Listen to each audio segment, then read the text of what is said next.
बोलो एकादशी मैया की जय। बोलो श्री कृष्ण भगवान की जय। बोलो विष्णु भगवान की जय। भक्तजनों, मैं अनिल गुप्ता आप सभी को एकादशी व्रत कथा का महात्म्य श्रवण करा रहा हूँ।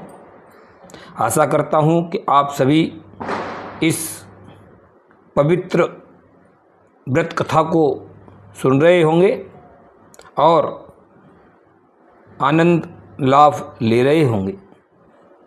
उम्मीद है आप सभी भी इस कथा को श्रवण करके इस व्रत को रखने का निश्चय लेंगे।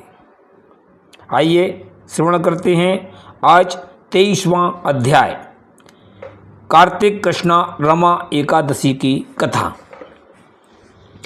इतनी कथा सुनकर युधिष्ठिर कहने लगे कि हे जगदीश्वर, आश्विन शुक्ला एकादशी की कथा सुनकर मेरा चित्त बड़ा प्रसन्न हुआ।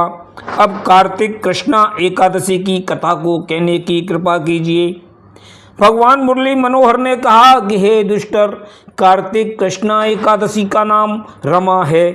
इसका व्रत करने से न केवल सुख और सद्गति की प्राप्ति हुआ करती है, इसलिए इसका व्रत अवश्य करना चाहिए।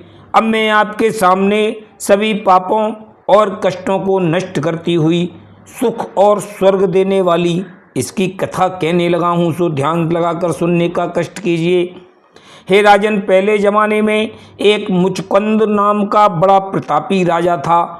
वह पुत्र की तरह प्रजा का पालन करने वाला, विष्णु भगवान की पूजा करने वाला और अनेक यज्ञ व्रत और उपवासों का करने वाला था। हे राजन, वह महात्मा विधि विधान से एकादशी का व्रत किया करता था और उस दिन उसके राज्य में लोगों की तो क्या, पशु पक्षियों को भी भोजन नहीं दिया जाता था। हे राजन, उसके चंद्रभागा नाम की एक अत्यंत सुलक्षणा कन्या थी, जिसका विवाह चंद्रसेन राजा के पुत्र शोभन नामक यशस्वी पुरुष से हुआ था। हे धर्मज्ञ, एक दिन का वृतांत है कि मनस्वी शोभन अपने ससुराल में चला गया और कुछ दिन रहने के पश्चात सौभाग्य से रमा एकादशी का दिन आ गया। 10वीं के दिन यशस्विनी चंद्रभागा शोभन से कहने लगी कि हे स्वामिन, कल रमा एकादशी का व्रत है, इसीलिए मेरे पिता की आज्ञा है कि जो कोई प्राणी एकादशी को भोजन करेगा वह कठिन दंड से दंडित किया जाएगा। यही कारण है कि कल हाथी, घोड़े और ऊंट आदि पालतू पशु और पक्षियों को भी दाना चारा नहीं दिया जाएगा। परंतु मैं देखती हूँ कि आपका शरीर निर्बल है, अतः आप भूख को सहन नहीं कर सकेंगे। इसीलिए मैं आपसे प्रार्थना करती हूँ कि प्रातःकाल होने से पहले ही आप अपने नगर को चले जाइए, क्योंकि आप व्रत के नियम कदापि सहन नहीं कर सकेंगे। अपनी प्यारी पत्नी की यह बात सुनकर शोभन ने कहा कि हे प्रिय, यद्यपि आपका कहना सर्वथा सत्य है, परंतु तो भी मैं कल एकादशी का व्रत अवश्य करूंगा। जो भगवान की इच्छा होगी सो होगा। हे दुष्टर, ऐसा कहते हुए उसने व्रत तो अवश्य धारण कर लिया, परंतु भूख प्यास के कष्ट को सहन नहीं कर सका और द्वादशी के सूर्योदय से पहले ही सुरपुर सिधार गया। जब राजा को यह पता लगा तो उसने चंदना आदि से उसका दाह संस्कार करते हुए पुत्री को सती होने से बचा लिया। इतनी कथा सुनाकर भगवान मुरली मनोहर ने कहा कि हे धर्मपुत्र, रमा के व्रत के पुण्य प्रताप से वह शोभन मंदरांचल के पर्वत पर दिव्य रूप होकर देवपुर को प्राप्त हो गया और चंद्रभागा भगवान के ध्यान में मग्न रहती हुई व्रत उपवास से अपना जीवन व्यतीत करने लगी। एक दिन का वृतांत है कि राजा मुचुकुंद के नगर का एक श्रेष्ठ ब्राह्मण यात्रा करता हुआ मंदरांचल पर्वत पर चला गया और तब उसने राजा के जामाता से शोभन को सानंद वहां रहते हुए देखा। तत्पश्चात उसने आश्चर्यचकित होते हुए उनसे कहा कि हे राजपुत्र, आपको यह दिव्य रूप और अत्यंत मनोहर नगर किस पुण्य के प्रताप से प्राप्त हुआ है। शोभन ने कहा कि हे विप्रवर, यह रमा एकादशी के व्रत का प्रताप है, परंतु मैंने श्रद्धा रहित होकर इसका व्रत किया था, इसीलिए यह नगर मुझे स्थिर रूप में प्राप्त नहीं हो सका है। यदि आपने राजा की पुत्री एकादशी के पुण्य का फल प्रदान कर दे तो यह नगर मुझे स्थिर रूप में प्राप्त हो सकता है।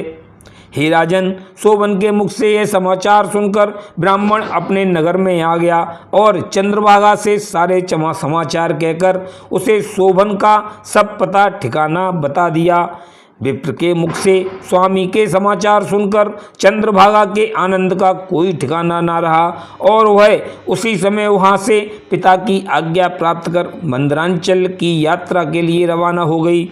हे युधिष्ठिर, इसके बाद महात्मा वामदेव ने विधि विधान से चंद्रभागा से एकादशी का व्रत कराकर उसका फल ज्यों ही शोभन के लिए समर्पण किया त्यों ही वह दिव्य रूप धारण करती हुई अपने स्वामी को प्राप्त हो गई और वह देवनगर भी सदा के लिए उन्हें स्थिर रूप से प्राप्त हो गया। इसीलिए जो कोई स्त्री पुरुष इस एकादशी का व्रत करेंगे वे सभी प्रकार के पापों से मुक्त होकर देवत्व को प्राप्त हो जाएंगे।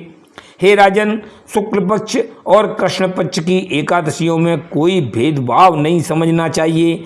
जिस प्रकार सफ़ेद और काली गाय के दूध में कोई अंतर नहीं होता और दोनों का दूध शरीर की भूख प्यास को शांत करता हुआ उसे बलिष्ठ बना दिया करता है, उसी प्रकार कृष्ण और शुक्ल एकादशी का व्रत मनुष्य को निष्पाप बनाता हुआ उसे सुखी और स्वर्गगामी बना दिया करते हैं। इसीलिए प्रत्येक स्त्री पुरुषों को इसका व्रत करते हुए अवश्य इसका महात्म्य सुनना चाहिए।